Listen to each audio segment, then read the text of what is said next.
میرے رسول پاک علیہ السلام کی پیاری زوجہ کہتی ہیں حضور گھر آئے، کھانا مانگا، میں نے عرض کی حضور میرے سر میں درد ہے، تو پڑھو نا ابن اسحاق کو۔ محبوب فرمانے لگے لا میں تجھے آٹا گوندھ دیتا ہوں، تو مجھے روٹی پکا دے۔ یہ بھی سنت ہے نبی پاک، ہن چپ کر گئے ہو، یہ بھی حضور کی سنت ہے، یہ بھی سرکار کا طریقہ ہے۔ کبھی کبھی گھر میں جھاڑو دینا یہ بھی نبی پاک کا، حضور کام میں ہاتھ بٹاتے تھے نا ازواج کا، یہ والی سنت کس دن ادا کر دی؟ ایک دن میں نے جمعے میں یہ بات کی تو ایک بچہ مجھے کہنے لگا حضرت صاحب یہ سنت ادا تے کر لیے پر ساڑھے ابے نو بھی تے سمجھاؤ نا۔ ہنسنا نہیں جی مسجد میں اونچا، کہنے لگے وہ بیگم صاحبہ ایک دن بیمار تھی اور سخت بیمار تھی، تو میں نے چائے کا کپ بنا دیا، حالانکہ وہ بیچاری مجھے روز بنا کے دیتی، میں نے بنا دیا تو ابا جی کہنے پتر رائے دی عادتاں نہ خراب کر دیں۔ اب آپ تو سنت کچھ اور بیان کر رہے ہیں، میں کہ تسی شروع کرو نا تاکہ تواڈے بچے دے نہ یہ سوال کرن کہ آج تسی کر رہے ہو، تو اس میں بھی کوئی حکمت ہوگی۔ بزرگ اگر کوئی بات کرتے ہیں تو وہ بھی کوئی اتنی بری نہیں ہوتی، اس کے اندر بھی کوئی نہ کوئی حکمت ہوتی ہے، لیکن اپنے گھروں کے ماحول میں خوبصورتی لائیں۔ یہ سٹیٹس نہیں اہل اسلام کا۔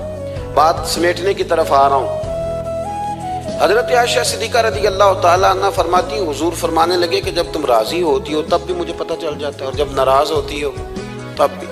میں نے کہا یا رسول اللہ صلی اللہ علیہ وسلم وہ کس طرح؟ آنکھیں میں نے کھول لی، حضور کس طرح؟ تو دیکھو نبی پاک سامنے والے کے جملوں کا بھی احساس کرتے، خیال کرتے کہ سامنے والا کہاں سے بات کر رہا ہے۔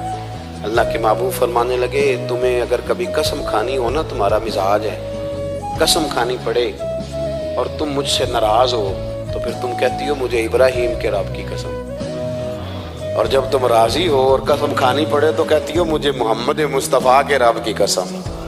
تو جناب عائشہ کہتی ہیں میں زبان سے ہنس رہی تھی اور آنکھیں میری آنسو برسا رہی۔ میں نے کہا محبوبہ اتنا خیال کرتے، یہاں تک آپ کو احساس، یہاں تک پتہ ہوتا ہے، یہاں تک میرے رسول کریم علیہ السلام لوگوں کا احساس کرتے، خیال کرتے، شوق پیدا کرتے، وارفتگی ہوتی۔ کئی دفعہ حضور فرض نماز پڑھ کے گھر چلے جاتے، تھوڑی دیر کے بعد آتے مسجد میں نماز پڑھ لیتے۔ کئی دفعہ قاضی اعجاز مالکی رحمۃ اللہ علیہ اس کو لکھنے کے بعد اس کی شرح میں فرماتے ہیں اصل بات یہ تھی کہ حضور جب تک مسجد میں رہتے تھے صحابہ ادباً بیٹھے رہتے تھے، تو حضور فرماتے ہیں میں جاؤں گا نہیں تو یہ بھی نہیں جائیں گے، تو سرکار گھر تشریف لے جاتے تاکہ لوگ اپنے اپنے کام میں لگ جائیں اور پھر حضور واپس آ جاتے۔ ایک تو اپنی ظاہری وضاقتہ میں سادگی لائیں۔ ہماری بہت ساری مشکلات کی اصل وجہ یہ ہے کہ تکلف بڑا بڑھ گیا، بڑا تکلف بڑھ گیا۔ ہم کوشش کرتے ہیں دوسروں کے برابر جانے کی، ہمیں کیا ضرورت پڑی ہے دنیا سے مقابلہ کرنے؟ ہم نے تو اللہ رسول کی رضا کے اندر رہنا ہے، اور دنیا میں سب سے بہترین شخص وہ ہے جس کے پاس مال تو ہے پر لالچ کوئی نہیں۔ اپنے آپ کو پیچھے لائیں۔ دوسری بات یہ کہ اپنی گفتگو بڑی صاف ستھری کریں، سادی کریں، اس کے اندر کوئی تکلف نہ برپا کریں، بات سامنے والے کی عقل کے مطابق کریں۔ اور تیسری بات یہ کہ اپنی عادات میں، اٹھنے بیٹھنے میں، چلنے پھرنے میں اپنا تھوڑا سا خیال کریں۔ اور ایک بات اور آپ کو عرض کروں، یہ آپ کو زیادہ دیر محنت نہیں کرنی پڑے گی، اگر تھوڑا سا وقت آپ اپنے آپ کو دے دینا۔ اقبال کہتے ہیں اپنے من میں ڈوب کر باجا سراغ زندگی، چل تو اگر میرا نہیں بنتا نہ بن، اپنا تو بن، اپنا تو بن۔ تھوڑا ہی اپنے اوپر بھی تو محنت کر لے کہ ساری زندگی دوسروں کی اصلاح کرتے رہنا۔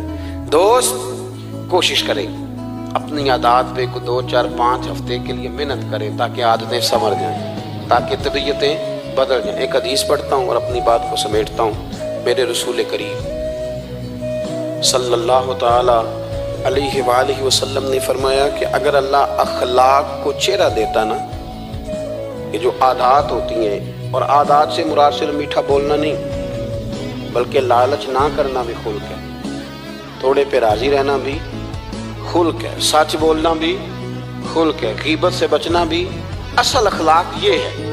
میٹھا تو کئی دفعہ لوگ اپنے مطلب کے لیے بھی بول لیتے ہیں، وقتی طور پر کام نکالنے کے لیے بھی بولتے ہیں۔ تو حضور نے فرمایا کہ اگر خلق کو اللہ تبارک و تعالیٰ چہرہ عطا کرتا تو کائنات میں سب سے بہترین چہرہ حسن اخلاق کا ہوتا، سب سے اچھا اور خوبصورت۔ اور فرمایا اگر بدخلقی کو اللہ چہرہ دیتا تو بدصورت ترین چہرہ اس کا ہوتا۔ اس کا کیا معنی ہوا کہ اگر ہمارا کردار اچھا ہے، سوچ اچھی ہے، لوگوں کے بارے میں نظریہ اچھا ہے، احساس ہے، تو پھر ہمارے اندر دنیا کا سب سے خوبصورت انسان موجود ہے۔